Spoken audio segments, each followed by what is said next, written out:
Hello, welcome to another lesson of sectoral structures theory. We will be using the book Sectoral Structures Theory. We talked in the last lesson about symmetric sectoral sets and symmetric sectoral structures, and we showed how to calculate the number of sectoral structures of a given degree that are symmetric. And we called these symmetric sectoral sets, and we said that the number of elements in each set of this type, each symmetric set, is going to be used to define what we call the omega function, omega of n. So for example, omega of 5 is the number of elements in the sectoral set composed of all symmetric sectoral structures of degree 5. Today we will try to prove how we came up with this formula or this equation to calculate omega n. Last time we just kind of glimpsed over it. Now we will try to actually prove this formula. And this will be the first in many combinatoric proofs that we will have in this theory. And in order to do this, I need to introduce a new concept related to sectoral structures. So we've used so far the standard form to describe a sectoral structure. So for example, we have this theta structure here, which is just a circle divided into 3 parts. And this is the sectoral structure. So the geometric shape is the sectoral structure. So there are many ways we could really describe it. One way would be the standard notation, which is 3 subscript 3. Another way would be to say 1 continuous with 1 continuous with 1. Now, we want to introduce another format, which is the binary form of a sectoral structure, which means using zeros and ones. And this will ultimately have other applications in the future. So for each alpha joint in a sectoral structure, we will use the number 0. So for example, if we have this theta structure over here,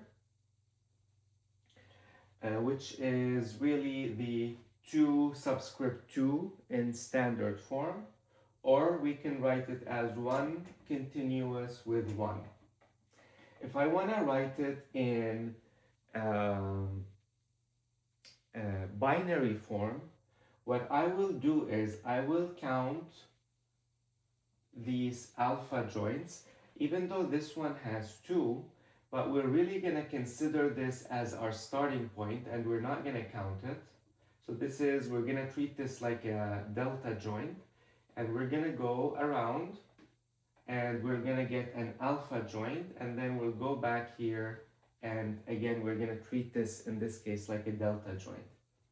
So really this is a structure made up of one alpha joint. So in binary notation, we will use these set brackets and we will just write 0. So the binary notation of 0 is equivalent to a theta subscript 2 or a second degree theta, or it's also equivalent to 2 subscript 2. Now this structure here, which is 3 subscript 3, we will start from here. We have 1 alpha, 2 alpha, and we go back. So this will be the equivalent of 0, 0.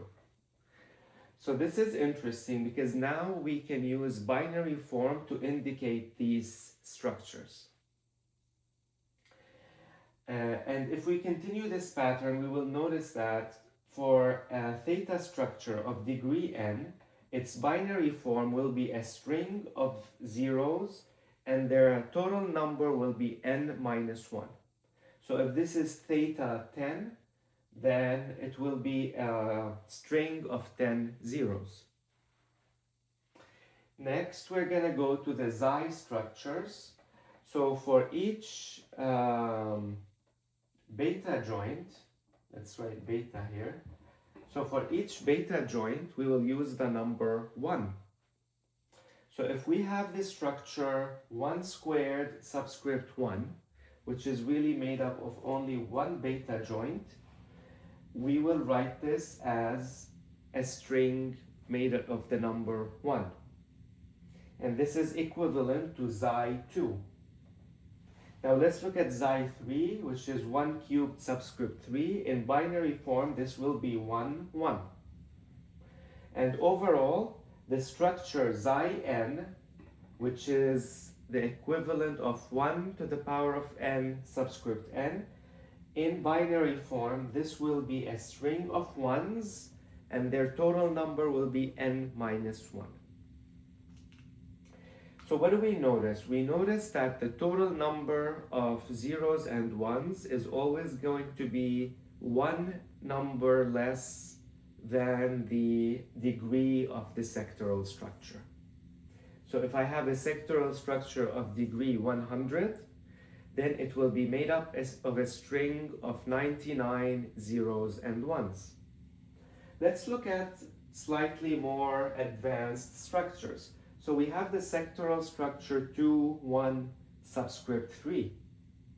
So to write this in binary form, we start at the L prime end, and we start moving this way. This is alpha, and this is beta, and then we reach the S prime end.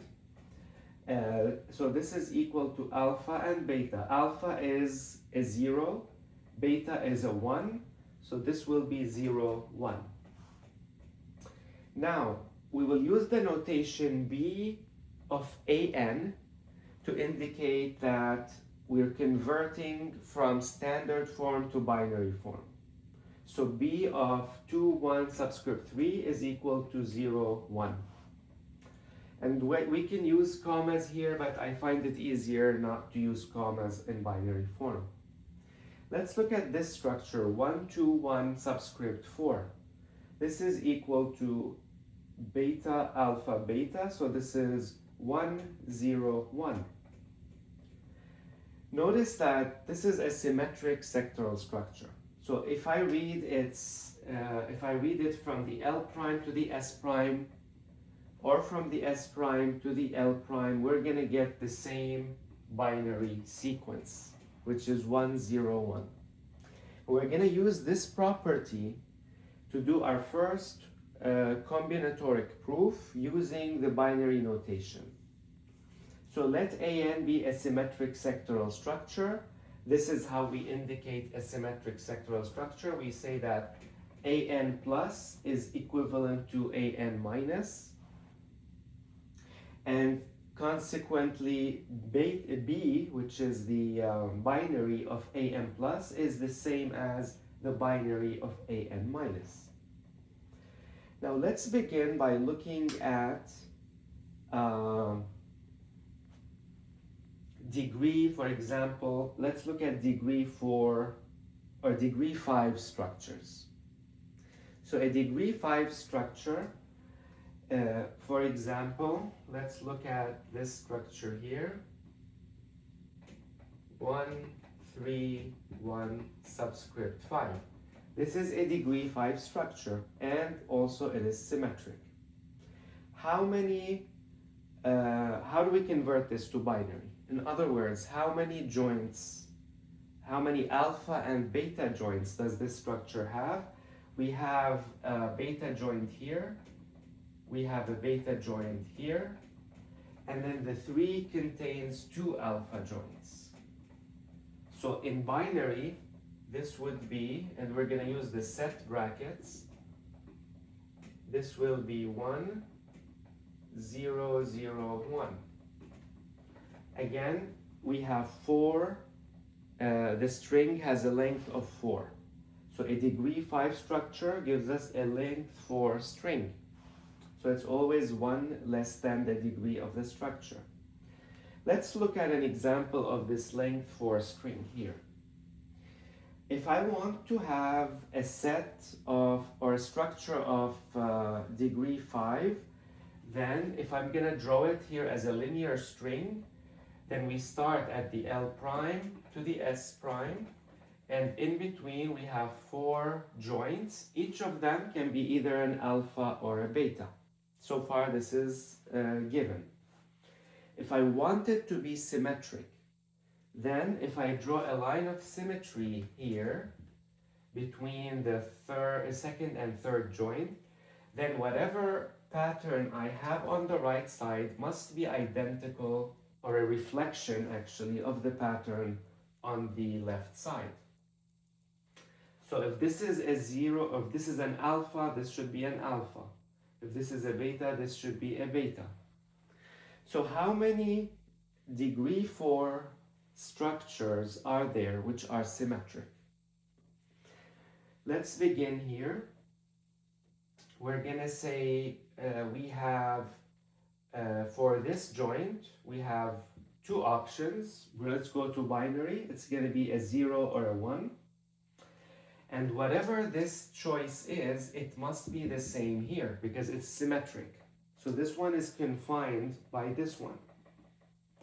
This is independent of it, but whatever this one will be, it confines this structure over here in order to be symmetric.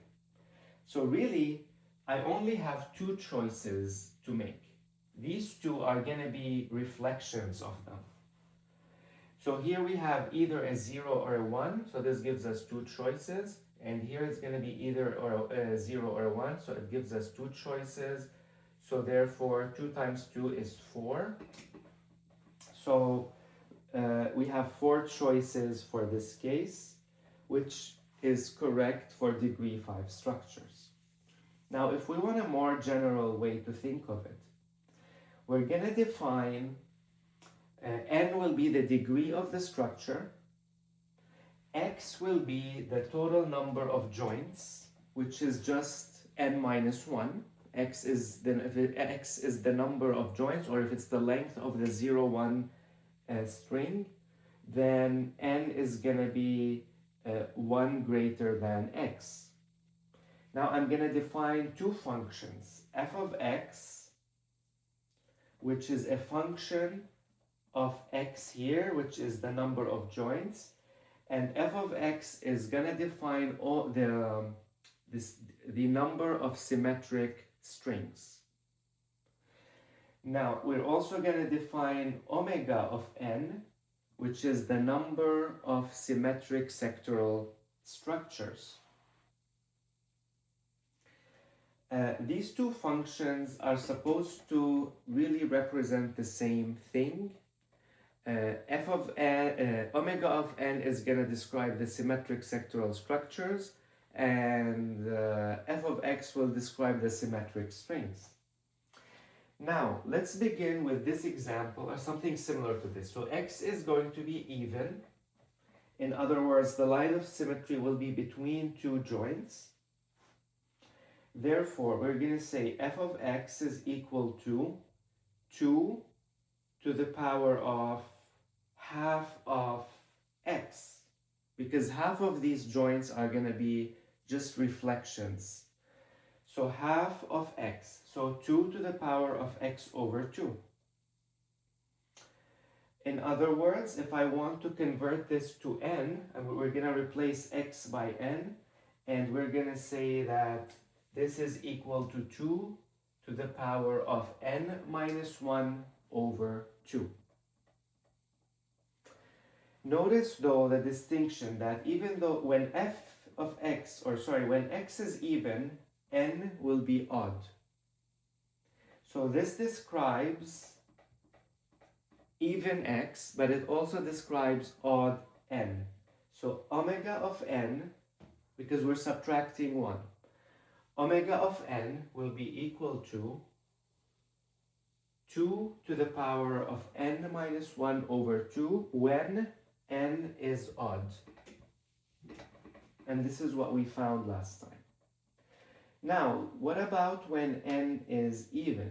When n is even, then we're going to have an odd number of joints. It's going to be n minus 1. So let's draw an odd number of joints here. Here we have 3 joints. The line of symmetry in this case will pass through a joint. So let's forget about this joint for a minute. Pretend it doesn't exist because it's at the line of symmetry. But on the 2 sides of this joint, whatever happens here must also happen here. If n is 0, if this joint is 0, this must also be 0. If this is 1, this must also be 1. Therefore, the number of choices we have, if the total number of joints is x, will be x minus 1, before we raise it to the power, x minus 1, and then we have, because this joint is not going to be counted, and then we're also going to divide that number by 2 because we're only looking at one side. And then we're going to raise this all like that. So we will say 2 to the power of x minus 1 over 2. However, we did not talk about this joint in the middle. And this joint has 2 options or 2 choices. Sometimes it will be 0, sometimes it will be 1. Therefore, we're going to multiply this entire expression by 2. And this is going to go into the power, so we'll add here plus 2 over 2. It becomes x plus 1 over 2.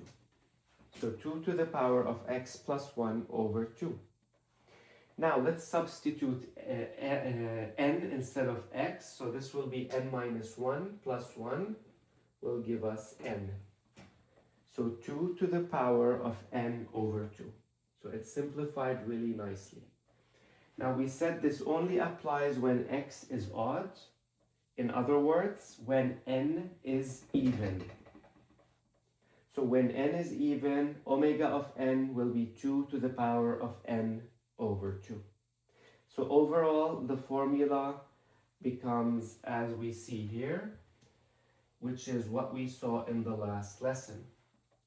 Now we're going to use, whenever we're going to do proofs of sectoral structure sets, we're going to end up using the binary format because it makes it a lot easier. Or if it's easier for you, if you're more familiar with combinatorics, we can use the idea of beads, double colored beads. So instead of 0 and 1, I can say, a red bead and a blue bead. But I think the strings of 0 and 1 will make the most sense in a lot of our combinatoric proofs. Thank you.